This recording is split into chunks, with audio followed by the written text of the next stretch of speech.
Hello and welcome to the Observability Trends webinar series. I'm Grant Swanson, your host, and today we will explore the topic of enhancing security through observability with the Observe Basic Threat Intel app. We'll kick off with a short presentation, followed by a live product demo of our Observability Cloud. After the product demo, we'll jump into questions and answers. Feel free to type your questions into the questions window at any time during the webinar. The State of Security Observability 2023 report was released yesterday. The inaugural report, in collaboration with Site Research, surveyed 500 security decision makers and practitioners to understand their current approach to security and how it intersects with observability. Everyone on the webinar will receive a copy of the report and a link to the webinar recording. Now I'd like to introduce our guest speaker, Principal Solutions Engineer, Keith Buswell. Welcome, Keith. Hey, thanks, Grant. Really appreciate it. Excited to be here. Yeah, I'd like to just go ahead and dive right in. So enhancing security through observability with the Observe Basic Threat Intel app.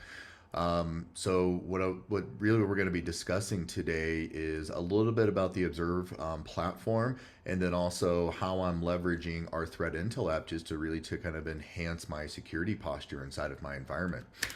So getting started is the Observe approach. What are we doing differently here inside of the platform? So we've adopted the concept of a data lake for our environment, and what we've done is we've partnered with Snowflake to deliver that.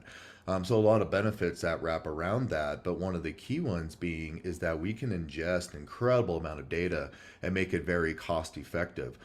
This is different from some of the platforms I've used in the past, just because that licensing from the ingest perspective all the way to the compute perspective were very tied together, made things very expensive.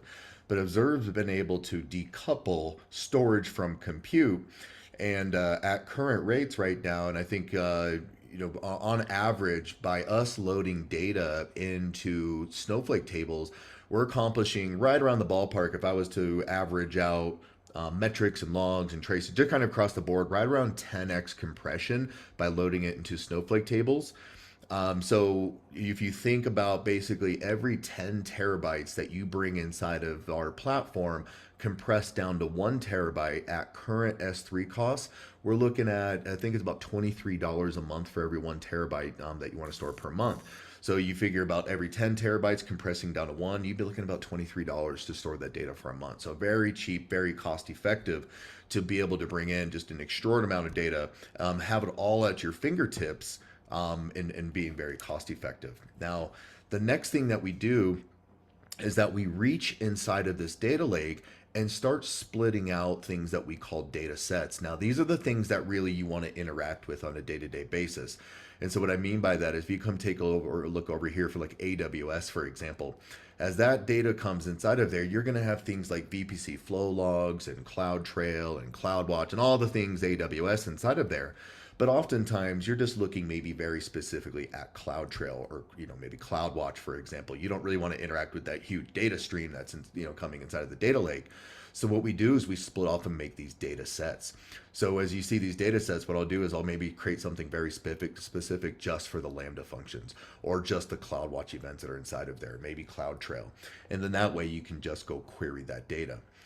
Very similar if you're bringing in like your Kubernetes clusters as well. They could be hosted in AWS or maybe they're hosted somewhere completely differently. Really doesn't matter at the end of the day. But as we start building it out, we're going to build a pod data set. Matter of fact, it goes downstream from there as well, and we start create container data sets, container logs, all the way down to maybe if you're bringing in business level information like customer data that's feeding inside of there as well. And what becomes very powerful about this is not only the fact that we're creating these data sets, which is really nice, and you can kind of think of these as just the data sources of things that maybe you've leveraged in the past in other platforms. But the other thing that we're doing is we're creating a data graph on top of there as well. And what I mean by that is as you start interacting with container logs, well, container logs are there's a very close relationship to the pods that they live inside of, and the pods live inside of a cluster, and then maybe the cluster might be running on EC2s, etc. So all of those have a relation inside of there. So what we've done is that we've really kind of paired all those things up. So if there's some of those relational fields, like maybe a cluster ID or some type of a link or tag that you have inside the environment, we can take that information and we can create key value pairs inside of our environment to say, okay, at any point, if you're investigating something, maybe like container logs, and I start seeing errors inside of my applications, I could stay right where I'm at and I could go ask the pod data, be like, hey, are you seeing any restarts happening on the pods right now? Bring that right into my container logs as a brand new column inside of there and start interacting with it without ever leaving what I'm doing. And we could go all the way upstream as well and start bringing in information about the EC2 instances or anything that is upstream of there that has some type of relation to it. So it's a really powerful way to add context and do investigations as well. Now, the way that all this is really being done for the most part is via our data apps. So as we go inside of the platform, and I'll show you around inside of there here in just a moment, is that in the data apps, what this is going to be is not only you're going to see these data sets and dashboards and things like that, and as a matter of fact, out of the box alerts and monitors, stuff like that, but also inside of there, it contains the shipping mechanisms to get the data in as well. And we've aligned with open source collectors across the board to be able to do this. So for your AWS environment, it's largely going to be scraping the environment, pushing things out via Lambda functions. But if you're hosting something on-prem and it's more and that type of focus, you can really use any open source and collector that you want. We've embedded our kind of own preferences inside of our apps, and you don't have to do anything because at the end of the day, a lot of my customers aren't open source collector experts, but we are. So we've embedded the scrapers, we've embedded those agents right inside these apps, and all of the scripts and things like that to get these things deployed, it's embedded right inside of these. So very easy to get up and running and fuel all of this content inside of here. So some very powerful stuff. But the reason we're here today is to talk about threat intel. So inside of my environment, as we dive inside of there, you'll be able to see how I'm leveraging the open source threat intel app that we've embedded. But I just want to take a moment here to discuss a little bit about open source threat intel. So essentially, what is open source threat intel? And it's exactly what it sounds like. So open source threat intel is a collection of openly available feeds on the internet. So think of just a community of people out there. Maybe they're just openly going to collect. It could be things like domain names or IP addresses or whatever, and they're taking their knowledge and what they're learning and they're putting it out into the community for so people can consume those and be able to leverage them. So here's some of the things that you would expect to see in open source threat intel, things like maybe a table of IP addresses or domain names or even process hashes and things like that. So there's a lot of really cool benefits that you can get from aligning with an open source threat intel collection. One of the let's go ahead and dive in. So basically, who uses it? Really everybody, right? We're seeing security teams use it, compliance team, DevOps, SREs, and companies of all sizes. Even the bad guys use it as well. So there's no real secrets inside of here. This is all openly available data. So just kind of FYI of that as you start to maybe leverage some of these open source threat and intel feeds, if you even have a program of your own, or if you're leveraging the app inside of here. Like I said, no real secrets. These things are out there, but that's just one thing just to kind of keep in mind. There is a lot of good context that comes with open source threat intel, but just kind of FYI, it's out there for everybody to use. So some of the pros that you get with open source threat intel, it's free. That's a big one, right? You don't have to pay for this. So as you maybe go and grab some of these feeds and you're bringing it in, you don't have to worry too much about the costs. If you're building your own threat intelligence platform or collection, some of the things that can kind of become cumbersome is that a lot of times there's duplication. You might see an IP or something like that on several different lists.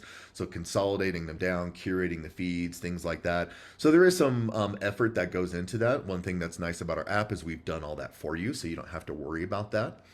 And then it also provides you context into your attack surface and investigations. And I'm going to show you what this looks like inside of the app.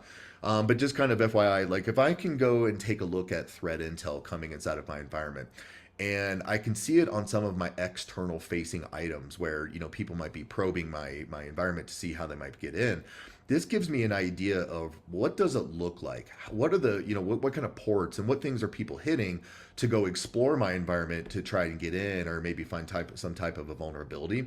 This gives you really good insight into that. So maybe if I find something that's a hit on there, I might want to use that to go maybe wrap additional controls and visibility around, and so just really kind of providing you that insight. So I think that's all I really wanted to talk about from a context perspective and what we're going to be doing today. With that, let's go ahead and dive into the environment and take a look around. So this is the Observe platform, and really where I want to start right here is going into applications, because this is really where a lot of that starts from. So as we dive in, you can see I have a few apps already installed inside of here. I have my host monitoring app. This is really useful from just really down to the server level type of information. I was already talking about like hosting Kubernetes on EC2 instances, for example. So if I wanted to go get all of different type of metrics and logs, and even kind of the state of a machine as well. Like, hey, what at this given time, what was the memory and CPU usage, and who was logged on and what connections were established. All of that information could be scraped with our host monitoring app. This can be ran on Windows machines, Linux machines alike. So really powerful stuff and being able to get all the way down to the host level. I'm also running Kubernetes inside of my environment. Matter of fact, I am running it on just kind of like bare metal inside of or on some VMs inside of my environment. So what you're going to see is in that data set graph that I was showing you and talking about before, how those links happen. As I go and deploy the Kubernetes app, it's going to be able to be aware and says, hey, I see that you also have the host monitoring app installed, and it's going to make those links for me. So as I start looking at container logs and maybe things about pods, for example, inside of there, I'm going to be able to go all the way back to the host level and really understand, well, what did CPU look like on the host, for example, or maybe what did disk utilization look like on there?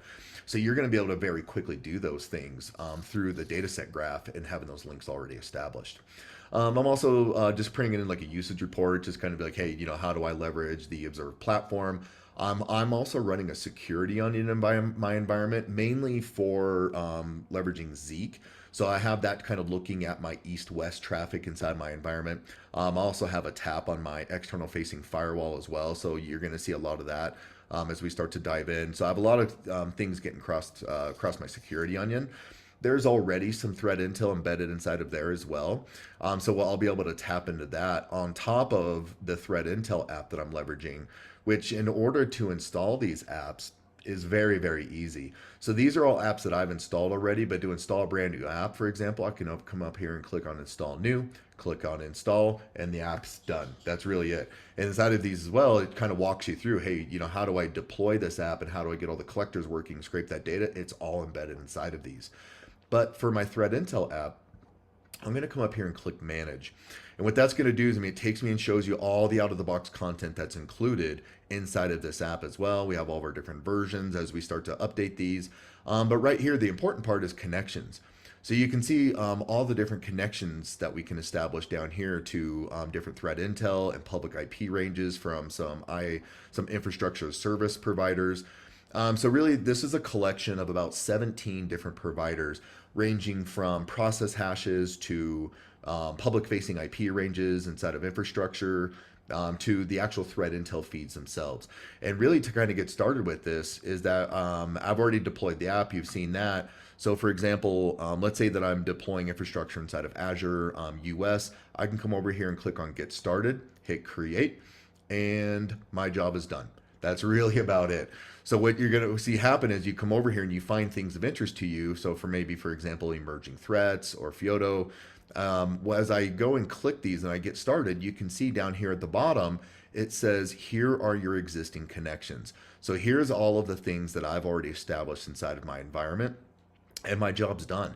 Very easy to leverage this and start getting these data in. And you can even see inside of here, we even have one to pull in custom threat data as well. So if maybe you have your own feed inside of your environment, we can start leveraging that as well. So very, very easy to get up and running with this. Now, interacting with this data, what you're going to see right here is if I come into our data sets, now data sets, remember all those little dots that we created, just kind of all the different links from the big streaming data that's coming inside of my environment.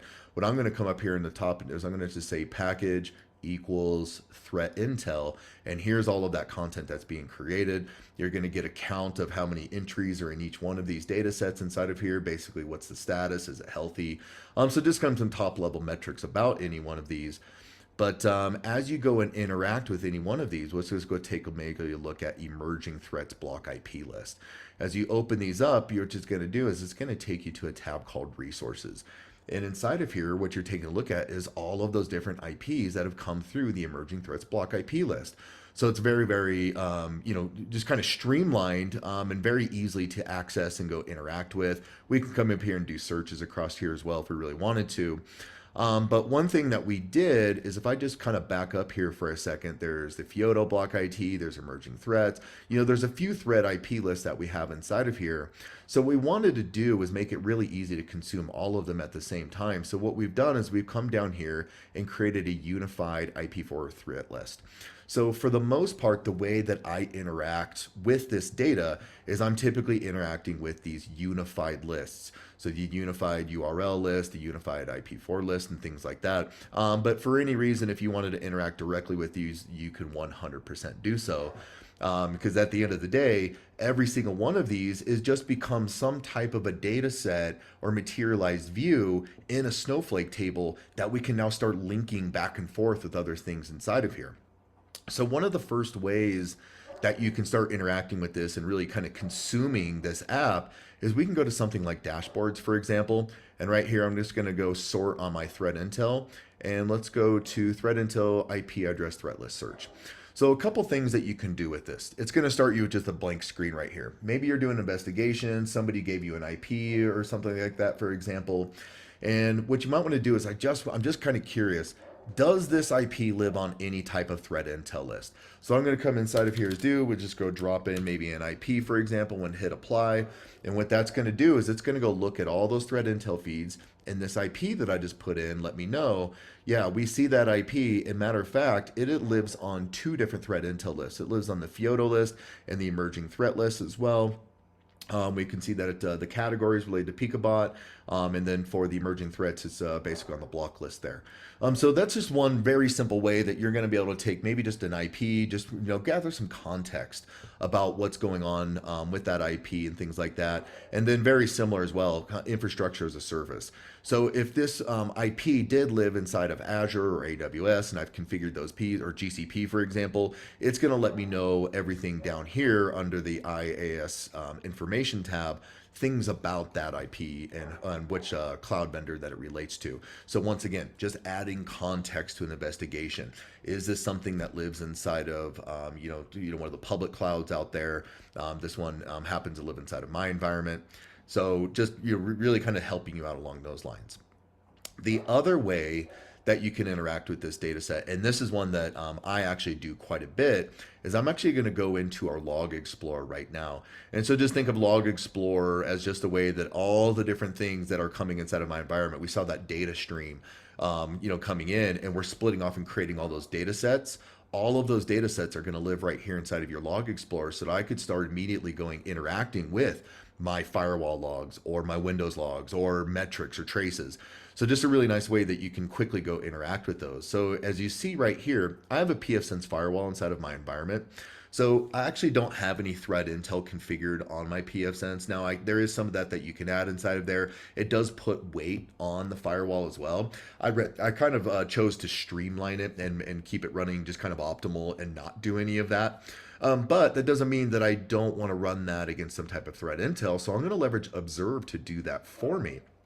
And then so one of the things I can start taking a look at is I see my source IPs, I see I have dest IPs inside of here. So a lot of good info, but what I want to do is I want to go add some context to these. And one of the ways that we can do that is coming up to actions and going into a worksheet. Now, what a worksheet is for Observe, it's a bit of a playground. This is where I can start adding in contextual information, start linking other things inside of there. I can go publish this. I can create a URL right here so I can go share this with other people and show them maybe investigative workflows that I've been doing or just any particular things of interest. So it's a really nice way that we can just start taking things to the next level. And what I want to do is I want to go see, is my environment sending any data? Am I interacting externally with anything that lives on any of my threat intel lists? So what I'm going to do is I'm going to come right over here to my destination IP addresses because I see I have my source IP and I know this is my public facing IP right here. So I'm going to go take a look at this dest IP and I'm going to go ask it to link to another data set. So what I'm doing right now is I'm going to go interact with this dataset graph over here, and I'm going to go create a brand new link inside of this dataset graph, and go ask it questions and bring back some information. So let's go into the dataset graph. Let's go view more. And what I'm going to do is I have a full list of all of the threat intel hits inside of here. So what it's asking me right now over here on the right is just saying which field do you want to use to establish that link into the dataset graph. So I'm just going to say, hey, let's go bring back my dest IP, and we'll just call this something like tip lookup, for example. And then we'll just say apply. And what that's going to do for us is now as I scroll over, it's turned green. So I know that it's established a link into my dataset graph over here. And now those two things are linked inside of there. So what I'm going to go ask it to do is go bring me back fields of interest. So I'm going to come over here and say add related field.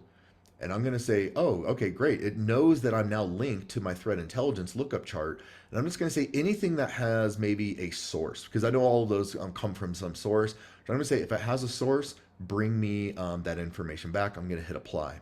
And what that does is right inside my pfSense firewall logs, it created a brand new column that never existed before. And as I scroll over here, I can see I have that new lookup tip source field, and this is blank. Because for the most part, the data that is going outbound for my environment doesn't live on the threat intel list. And that's very good, right? But I am kind of curious, are we interacting with anything that might live on the threat intel list? So what I'm going to do right here is I'm going to tell it, hey, remove any of these cells that don't have anything. So remove empty cells. And let's just go take a look in the past 15 minutes. Awesome, no hits in there. Exactly what I was expecting. Let's rewind the clock a little bit and let's just say in the past 24 hours and see if there's any type of hits. And so this is going to scan all of my firewall traffic that's essentially leading outbound, and I do. So I had 2 hits almost at the exact same time this morning at 6:04. And as I start to scroll over here, I can see that there was a threat intel hit on the Fioto list, and this was the matching IP that was on that list. So this is something that actually is pretty useful to me, where I can now come over here and I can say, let's go take this table, and I can modify this a little bit further if I wanted to, but maybe I like it just the way it is, and this is helpful. I can say right here, let's go create a brand new dashboard, or let's go add this to an existing dashboard that we already have inside of here. So a lot of really cool things that we can do from a visualization perspective, just by, hey, I was able to narrow down on something that's a threat intel hit, go put it on a brand new dashboard that I just created. And we can even take this a little bit further, where I could say, let's go visualize this.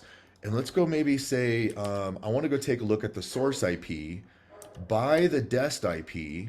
And I want to drive that brand new field, the source as well. And let's turn that into a bar chart and apply. And over the past 24 hours. And let's go see what something like that would look like. And awesome. This is actually what I was expecting. So right now it says I have one section. There was 2 hits that happened at the exact same time from my public facing IP address to that dest IP, and it was on the Fioto hit list. And I could once again come over here and say, let's go add that to that dashboard that we just created. And just like that, I would have 2 brand new visualizations and a brand new dashboard off of firewall data that I see heading outbound that lives on threat intel lists. So just a really nice way that you can start linking some of those things together and provide some insight. But what I want to do is I want to show you how I was able to really tie this whole thing together inside of my environment, leveraging the power of Observe and the way that it's able to link all the different things together, because it doesn't really matter if it's a log, a trace, a metric, is that it's all loaded into our Snowflake tables, and we can start to create those relationships across all those materialized views. Is what I'm going to do is I'm going to come over to dashboards, and I'm going to go narrow down on my threat intel overview dashboard, and let's go ahead and load that up here. And so in the past 7 days, so I'm going to load 7 days worth of data inside of this dashboard. And what I kind of started out doing is exactly what I was just showing you. As I said, take my outbound firewall traffic coming from my pfSense, show me if there's any hits, give me the source, And then I also linked into my Shodan account as well, because I'm always about context. I want to have additional context of what I'm looking at. I can never have enough information sometimes. So basically, I'm saying, okay, I'm seeing that these hits happened. These were the destination IP addresses. And if you notice inside of my firewall data, it was giving me my public IP, my public facing IP address. So in here in just a second, I'm going to show you what I'm doing with that and how I'm able to get down a little bit further into the weeds with that. But so what I did right here is I basically said, hey, if you ever see an IP right here, just go drop in the IP at the end of this query. So I can come in here and double click on this. It'll take me to Shodan and it'll drop in that IP. And now I have some additional context about where my environment's interacting with. So some nice stuff that I'll be able to leverage here for additional context inside of here as well. And then over here in the middle, I basically just saying in the last 7 days, how many total connections have I hit? So, just kind of a nice top level metric. But this is where on the next step, I'm leveraging my Zeek traffic or my bro traffic inside of my environment because it's taking a look at that east-west traffic happening inside my environment, as well as I had the tap into my firewall. So I can take a look what's happening east, west, and north and south inside my environment. And I went and told it, I was like, just go grab that IP address from a destination perspective, drop it inside of my bro logs or my Zeek traffic or my Zeek logs inside of here, and then go bring me back the source IP of where you're seeing that traffic come from.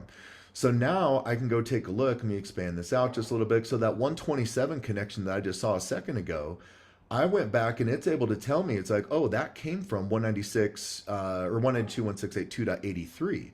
And so now I'm all to be able to get back to the original source IP of where that traffic came from. Also, my pfSense firewall is my DHCP provider as well inside of my particular environment. Really could be anything for the rest of you.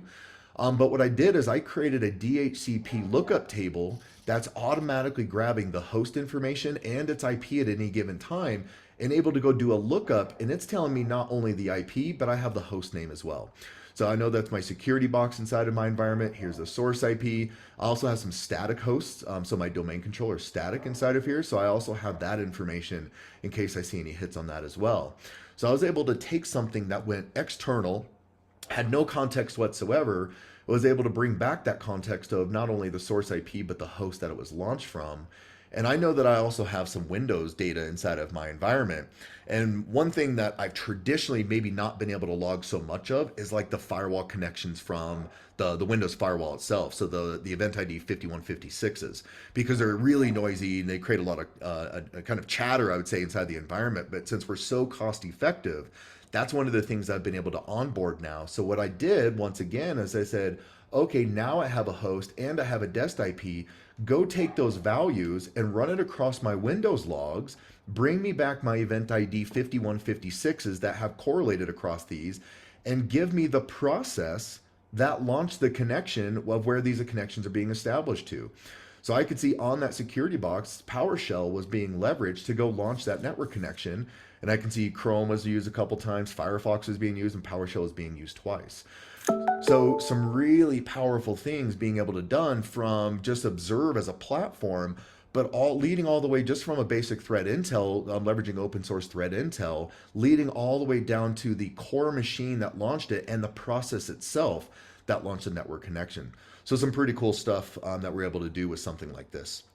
So I created a couple sections inside of here. This one is my outbound tip connections. I'm going to go ahead and close this because that's kind of what I'm doing from an outbound perspective.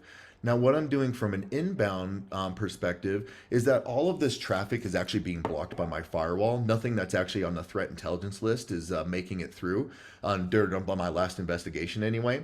But if you had something that was open to the internet, bashing hosts or things like that, that might be, maybe not behind a firewall being blocked by threat intel, you can, bring some really interesting insights. And even for my environment, even though this traffic's being blocked, I'm able to take a look at how my environment is being impacted. So I can see a lot of hits being happened to 8080, 8443 inside of here. So people probing, am I hosting web servers? Am I hosting a website inside of here? And things like that. So these might be some things that I might want to, if I was hosting a web server, if I was hosting a website, I might want to take additional controls on those, go maybe lock it down a little bit, maybe investigate the access logs a little bit closer on there and the connections that are being established. just some really nice context where I could take a look at these things and say, hey, you know, how is it that they're trying to access my environment, and how are they probing my environment? As I scroll through here a little bit, I see some 3389s inside of here. So they're looking for RDP servers for my environment, some 23 looking for Open Telnet. So some really nice insights on a trending basis of basically how are people trying to access my environment externally. And then basically taking a look here at, you know, where does this threat intel live inside my environment? Is it a block list, malware download, so the spam house dropped traffic, and then basically the top providers. So that's how I'm leveraging the threat intel app inside of my environment, and really the power of being able to bring that inside of the Observe platform and some of the really cool things you can do. So I hope that was helpful, and now I want to leave some time for some questions. Appreciate it. Thank you.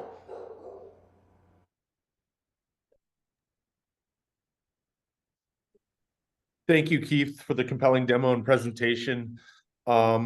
Feel free to type your questions in, everyone in the audience. And I'm taking a look. Have already been some questions that have come in. The first one is, can I bring my own threat intel? Yeah, yeah, absolutely. In the Threat Intel app, there was a section under connections, and inside of there was a link that says go create your own custom connection inside of there. So that's one of the ways that you can do it, and you can reuse that multiple times. So if you have other feeds, like if it's more than just one, you can reuse that one multiple times to create additional connections. So that's one method that you can use. And then you can always basically send it in as a data source as well. So if you have something that you're already bringing it in, maybe it's like a CSV file or something along those lines, you can always just hit it into our environment using a collector, or even pushing straight to our HTTP endpoint as well. So yeah, a couple of ways to do that. Excellent. Thank you, Keith. The next question I see here is, do you have a list of current providers that are included in your threat intel feed? Yeah, absolutely. Yeah, you can find that on our documentation page. We'll see if we can get a link posted to that inside of here. But yeah, it'll list essentially how to use the app, all the current threat intel providers inside of there as well. So yeah, there's a pretty good list of content in there. Excellent. We'll give it just another minute here to see if any other questions come in. If not, our next webinar will be scaling observability, managing petabyte volumes of data in real time. This webinar will be on January 18th, 2024 at 10 a.m. Also, keep an eye out for our new State of Security Observability report. And if anybody has any additional questions, you can respond to that follow-up email. And this concludes our webinar, and I'd like to thank everyone for joining us today. Thank you. Thanks. Thanks, Keith.